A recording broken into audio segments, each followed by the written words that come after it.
बाप रे बाप! किती ते एफर्ट्स! अरे, माझ्या मुलांना मी कसं सांभाळावं, हे तुम्ही मला वारंवार सांगता. ठीक आहे, तो तुमचा एक्सपिरियन्स आहे. पण मला एक सांगा, प्रत्येक मुलाचा स्वभाव वेगवेगळा असतो. प्रत्येक मुलाची वागण्याची पद्धत वेगवेगळी असते, समजण्याची पद्धत वेगवेगळी असते. तुम्ही तुमच्या मुलांना जसं मोठं केलं, त्या पद्धतीने माझी मुलं कदाचित एक्सेप्ट नाही करणार किंवा तसे ते मोठे नाही होणार. तर का तुम्ही ती इतकी मेहनत घेऊन मला तत्त्वज्ञान शिकवता हेच मला समजत नाही. म्हणजे ते होतं काय ना, मी माझ्या मुलांसोबत 24 तास राहते. पण मला शिकवणारे असे शिकवतात, की माझे 24 तास मी त्या मुलांसोबत राहते. ते किती वेळ थांबतात? 5 मिनिटं, 10 मिनिटं, जास्तीत जास्त 15 मिनिटं.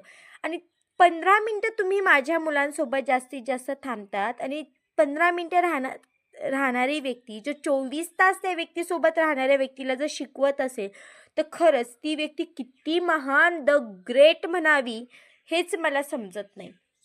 एखाद्याला प्रत्येक गोष्टींवरनं जज करताना जरा विचार करत जा, की आपण समोरच्याला 5-10 मिनिटाच्या एक्सपिरियन्सवरून समोरच्याला शिकवतोय, पण ती व्यक्ती त्या गोष्टी 24 तास एक्सपिरियन्स घेत असते.